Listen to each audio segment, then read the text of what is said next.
Maka datanglah seorang Arab Badui kepada Nabi sallallahu alaihi wasallam mengatakan, bima makna ya Rasulullah dullani ala amalin basitin yudkhilunil jannah. Bima makna ya Rasulullah, tolong tunjukkan padaku amalan yang ringan-ringan, gak usah berat-berat, yang penting bisa masuk surga. Gak apa-apa, yang ringan-ringan ya Rasul, cuma jangan berat-berat, yang penting masuk surga. Itu intinya. Itu intinya. Diajarkan oleh Nabi tentang salat yang fardu aja, tentang puasa yang fardu aja. Fardu. Kalau kamu ingin tambah itu sunnah. Kata orang ini, enggak ya Rasulullah, saya akan kerjakan yang fardu aja dan saya akan tinggalkan maksiat. Fantalaqa, dia pergi. Maka Nabi mengatakan, qad aflaha in sadaqah, atau dakhalal jannah in sadaqah. Kalau dia benar, dia bisa masuk surga. Cuman enggak dijelaskan surga yang mana. Artinya, mengerjakan yang fardu-fardu saja amal soleh bisa masuk surga, tapi catatannya tinggalkan maksiat. Sebab ketika mengerjakan maksiat, itu amalan yang baik diambil. Diambil. Ya. Nah, kalau Anda merasa maksiat masih banyak, tutup dengan yang sunnah yang lainnya. Dan banyak beristighfar, tinggalkan yang ini pelan-pelan, tinggalkan sampai ditinggalkan sekaligus. Allah itu kalau mencintai seorang hamba, dia akan diberi ujian. Jadi kalau Allah cinta pada antum, antum dikasih ujian.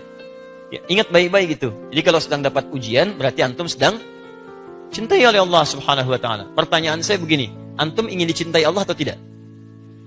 Tolong angkat tangan yang ingin dicintai Allah. Artinya kalau sedang dapat ujian, antum jangan mengeluh. Katanya ingin dicintai Allah. Begitu Allah turunkan cintanya, antum marah-marah. Ya Allah, tolong turunkan cintamu, kasih musibah. Ya Allah, kenapa saya? Katanya minta, tapi dikasih nolak, gitu kan? Dan di balik ujian itu ada pahala. Kalau nggak ada ujian, nggak akan ada pahala. Silahkan cek, pahala itu letaknya pada proses, bukan pada hasil. Ibu itu dapat pahala ketika mengandung anak. Di situ ada kesabaran, ya alhamdulillah. Di situ ada kenikmatan, di situ ada doa. Ketika melahirkan itu proses, tapi ketika lahirnya kan di situ cuma hasil. Banyak pahalanya dalam prosesnya. Ketika lahirannya lihat bayinya, pada pahalanya. Ingat, kajian Islam yang baik itu sejak zaman Nabi, satu sifatnya selalu menyatukan, tidak pernah memecah belah. Nabi datang, keadaan orang-orang Arab yang terpecah menjadi menyatu. Muhajirin dengan Ansor nyatu, Aus dengan Khazraj nyatu. Jadi kalau ada orang mengajarkan kajian Islam, tiba-tiba Anda belajar dari situ, terpecah keadaan Anda. Dengan suami nggak akur, dengan tetangga nggak beres, Anda merasa benar sendiri, berarti ada yang salah dalam kajiannya. Saran saya, cepat tinggalkan. Cepat tinggalkan, karena ada yang tidak benar dalam kajiannya. Dua, ingat baik-baik. Sifat dalam kajian Islam selalu memperbaiki jadi lebih baik. Tidak pernah lebih buruk. Antum kenal orang jahiliyah? Lihat baik-baik. Sifatnya suka maki orang. Ya, sifatnya suka mencela orang lain. Sifatnya buruk pada orang lain. Tiba-tiba datang Nabi, diwahyukan Al-Quran kepadanya, diajarkan lewat sunnah. Yang keras tiba-tiba jadi lembut. Yang pencela jadi pecinta. Puasa itu ada yang namanya mubtilat, yang membatalkan langsung. Ada yang mufsidat, yang merusak. Kadang-kadang orang sangat care dengan yang ini, tapi abai dengan yang ini. Ini paling bahaya. Yang ini membatalkan langsung, makan, minum. Yang ini nih yang nggak kadang-kadang nggak disadari, merusak. Gibah, mencela, ini merusak dan mengurangi peluang pahala puasa. Lihat, kalau ini 100%, Anda misalnya makan, ya, ini batal puasa, jelas hilang 100. Yang ini yang bahaya. Misal, gibah, 50% pahala hilang. Mencela, 50% hilang. Menuduh, 50% lagi. Setelah itu misalnya, mohon maaf, berdusta, 25% misal. 50, 100, tambah 75, minus 75. Anda bukan cuma kehilangan puasanya, tapi Anda menghadirkan dosa, 75%. Kata Abu Hamid As-Sa'di, ketika melihat praktek salat Rasulullah SAW, bangkit dari sujud ini, lihat baik-baik. Thumma sana rijlahul yusra.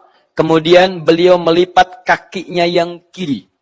Lipat kakinya yang kiri, dibengkokkan. Fokus baik-baik. Mana kaki kirinya? Ini ya. Boleh diangkat sedikit? Nah, ini kaki kirinya. Yang ini. Nah, maka sunnah yang pertama, lipat yang kiri. Ini dilipat begini, jangan duduk. Lipat begini. Sudah? Yang kiri dilipat, ini Bu. Ini yang kiri, lipat yang kiri, seperti ini. Sudah? Teruskan hadisnya. Wa qa'ada 'alaiha. Kemudian diduduki kaki yang dilipat itu. Duduknya di sini. Step yang kedua, duduki kaki yang dilipat.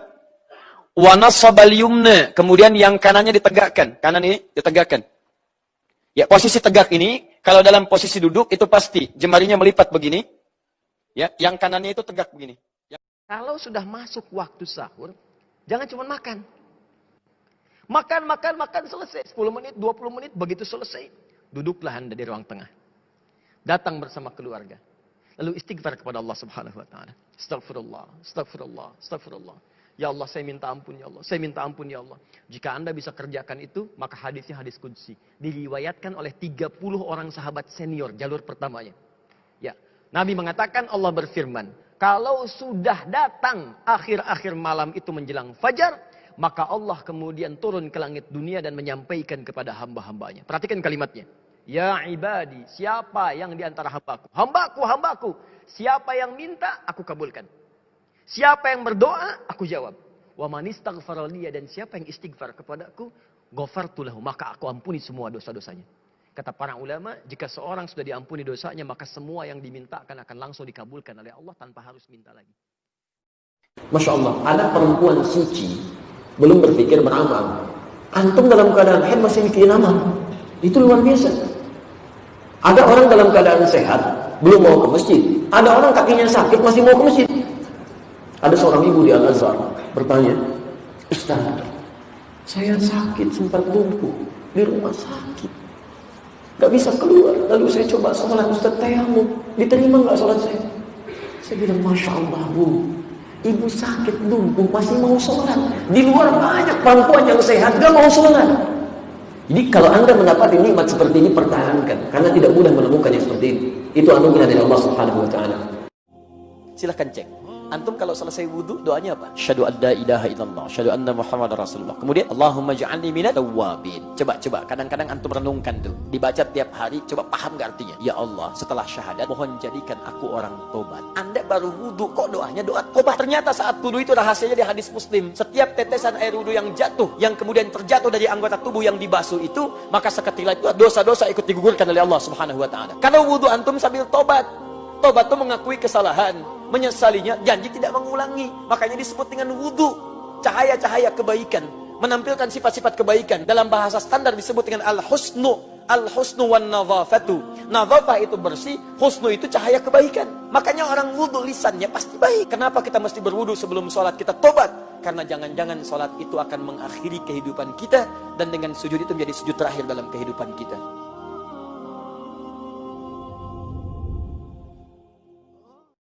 Allah sangat mencintai pelaku maksiat yang mau tobat dibandingkan orang soleh yang tidak pernah merasa salah. Lalu saya sampaikan Quran surah kedua di akhir ayat 222. Innallaha yuhibbut tawwabin. Allah cinta orang tobat. Dan Anda sekarang sedang dicintai oleh Allah. Saya pun belum tentu bisa mendapatkan status itu. Jadi ketika Allah menanamkan cintanya, ambil itu. Karena tidak semua hamba bisa mendapatkan kesempatan itu. Maka dia terima tawaran kami itu, dia ambil kesempatan itu. Tiba kemudian beberapa hari, saya tidak tahu orangnya siapa, kemudian datang orang yang penuh dengan tato, wajahnya juga kelihatan tidak biasa, tapi tiba kemudian ada pancaran keindahan di wajahnya. Dia datang cuma meluk, nangis, setelah itu pamit pulang. Tapi dalam hatinya saya melihat ada janji untuk menjadi hamba yang lebih baik daripada sebelumnya. Setiap kita tidak pernah ada orang yang suci. Semua manusia pasti punya latar belakang yang pernah berbuat salah. Dan harapan itu dibuka oleh Allah untuk kembali menjadi baik. Karena maksiat itu, di antara cara memutus pintu rizki dalam hal yang berkah itu maksiat. Jadi kalau seseorang itu berbuat maksiat, keberkahan pada rizki tidak akan datang. Contoh, Anda mau sedekah sekarang, keluar dari sini. Anda temukan 3 orang. Alhamdulillah. Dia layak kelihatan dari jauh menerima sedekah dari Anda. Sudah Anda siapkan nih 3 juta bahkan. Ya, untuk 3 orang itu. Begitu mau Anda berikan, dari jauh kelihatan duduk, begitu sudah dekat sedang main kartu begini. Tak, tak, tak, tak. Wah, saya menang. Tidak, kamu kurang, dan seterusnya. Pertanyaan saya, jadi nggak antum sedekah? Tidak, karena maksiat itu menghambat keberkahan dari rizki yang diturunkan. Nah, sekarang coba cek. Mungkin rizki itu belum datang ke tempat Anda, ke rumah Anda, di kehidupan keluarga Anda. Bukan Anda kurang usaha, tapi Anda kurang mampu membebaskan diri dari maksiat dalam kehidupan. Ini poinnya. Hukum ibadah saat lupa terletak pada ingatnya. Bisa, sama seperti orang tidur. Antum ketiduran misalnya. Ya, tidur, bangun-bangun misalnya jam 9. Subuh belum dikerjakan. Maka saat bangun jam 9, itulah waktu sholat subuhnya. Jelas ya? Sama lupa, saya lupa nih belum sholat. Qadar Allah, saya sekarang baru ingat, maka sekarang tunaikan sholatnya. Jadi waktu sholat bagi orang yang lupa adalah saat waktu ingatnya. Ini pernah terjadi, pernah. Saya saat di Tripoli, itu saat Ramadan, ada seorang belum paham hukum. Ustaz, saya puasa, tapi saya ketinggalan sholat subuh. Bagaimana hukumnya? Saya bilang, itu hukum puasa tetap sah. Tapi hukum antum meninggalkan sholat bermaksiat kepada Allah Subhanahu Wa Taala. Tapi kalau antum lupa, artinya waktu ingat sekaranglah atau waktu sholatnya. Jadi bagaimana Allah memberikan pada lisannya jalan untuk kembali mendapatkan pahalanya. Saking sayangnya Allah kepada orang ini. Terus bagaimana Ustaz? Sekarang saya belum sholat. Sekarang antum sholat. Antum bayangkan 15 menit lagi sebelum maghrib, dia ketinggalan sholat subuh. Saya katakan pergi sekarang, kamu sholat, tunaikan sholat subuh sekarang. Apakah menghirup air dan berkumur saat wudu dilakukan 1 kali atau 3 kali? 3 kali itu batas maksimal. Yang dalam bahasa hadisnya, faman zada abul qasim, faman zada faqad asa abul qasim. Siapa yang lebih daripada 3, itu telah bermaksiat kepada Abul Qasim, pada Nabi. Maksud hadis ini, prinsip 1 kali dan 3 kali itu penting Anda ketahui. Bahwa prinsip itu maksudnya supaya air wudhu itu bisa maksimal sampai kepada anggota wudhu. Nah sekarang lihat, sekali misalnya ambil air, Anda alirkan. Kalau sekali ini sudah selesai menutup keseluruhannya, itu dipandang cukup. Tapi kalau Anda misalnya merasa bahwa masih ada di sebagian yang belum terbasuh, maka 2 kali sempurnakan. Tapi kalau Anda misalnya merasa bahwa ada sebagian belum terbasuh lagi, maka yang ketiga kali sempurnakan. Nah kalau misalnya sampai 3 kali belum cukup juga, Anda butuh berapa kali lagi? Jadi jangan terjebak pada bilangan harus sekali, harus 2 kali, harus 3 kali. Yang dimaksudkan basuhan sampai 3 kali itu sempurna anggota. Quran surah ke-71 ya, ayat 10 sampai 14 itu. Faqultu astaghfiru rabbakum innahu kana ghaffara. Kata Nabi Nuh, lihat kalimatnya. Saya katakan kalian semua banyak salah kalian. Cepat taubat, istighfar. Istighfar. Minimal dengan istighfar. Masih ingat tadi pembahasannya? Kadang-kadang maksiat yang dilakukan itu menghambat kebaikan kan? Masya Allah. Lihat ayatnya Pak, Ibu sekalian. Yursilis samaa alaikum midrara. Kalau istighfar taubat dilakukan, maka sekat akan dibuka, Allah turunkan rahmat dari langit. Bahkan menjadikan, maaf yang tadinya kering kerontang jadi tumbuh subur lagi. Wa yumdidkum bi amwalin wa banina. Rizki Anda yang macet, pekerjaan Anda yang sulit, dengan istighfar taubat dilancarkan kembali. Keturunan yang belum dapat dimudahkan pendapatannya. Masya Allah. Jadi ternyata taubat itu terkait erat dengan rizki-rizki dan rahmat Allah serta pengabulan doa. Nanti kita akan lihat hadis-hadis Nabi menyebutkan Nabi itu selesai Isya itu tidak pernah bergadang. Ingat, selesai Isya tidak pernah bergadang kecuali ada perlunya. Ingat baik-baik. Enggak, ini serius. Ya, berarti begadang itu hukumnya jangan begadang kecuali ada perlunya. Lihat baik-baik. Nanti kita lihat hadisnya, ada hadisnya. Sudah. Ini saya serius ya. Baik. Nabi itu kapan beliau begadang? Ketika ada persoalan yang harus diselesaikan. Ya, dengan sahabat beliau diskusi, ini hukumnya ini. Ada kejadian begini. Tapi kalau tidak ada yang demikian, maka selesai Isya kembali pada keluarganya, diskusi sebentar dengan istrinya, mengevaluasi kehidupannya, setelah itu tidurlah beliau bersama keluarganya. Bismillah. ثم بين سبحانه وتعالى أن أفضل شيء يطلبه العبد من ربه إنما هو هدايته. Kemudian Allah menerangkan kepada seluruh hambanya, jika ada permohonan, jika ada permintaan, jika ada kebutuhan yang ingin dimohonkan kepada Allah, anna afdala syai'in yatlubuhu al-'abdu, maka yang paling utama yang harus kita mintakan kepada Allah, sekali lagi, yang paling utama. Jadi kalau Anda bingung nih, mau minta apa? Inilah gambarannya. Teman-teman sekarang dikasih tahu, Anda mau minta apapun akan dikabulkan seketika. Kira-kira mau minta apa? Tuh saking banyaknya, nggak bisa bilang.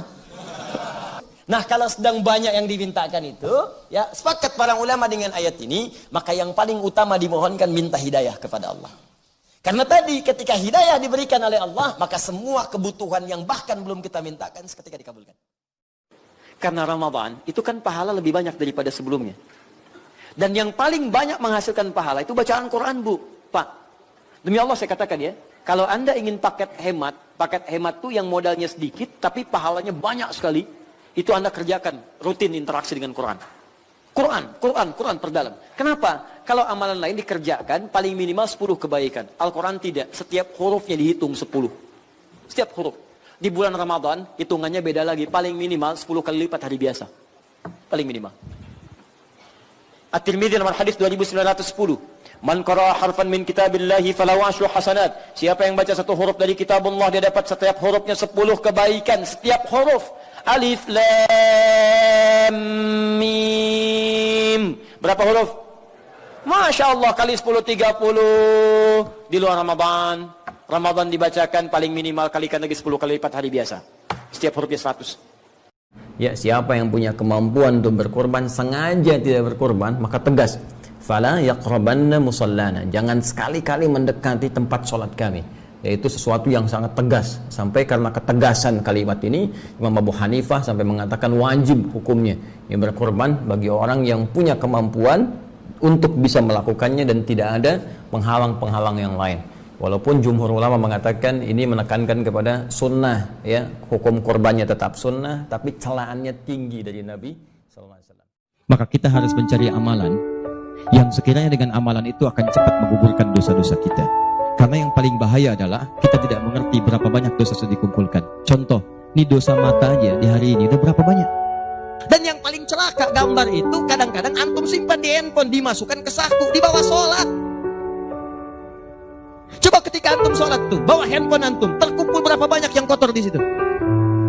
Gambar-gambar yang tidak bagus, konten yang buruk dimasukin. Saat yang bersamaan enak aja antum minta kepada Allah, Rabbighfirli warhamni wajburni warfa'ni warzuqni. Gimana Allah memberikan rezeki kepada antum sedangkan antum datang dengan kotoran? Antum mau menghadap orang penting di dunia datang ke tempatnya sepatu kotor, baju kotor, nginjak karpet rumahnya sengaja lagi. Apa antum diberi? Kalla. Belum masuk dan suruh keluar. Hukumnya dosa. Dan dosa besar. Apalagi sholat wajib.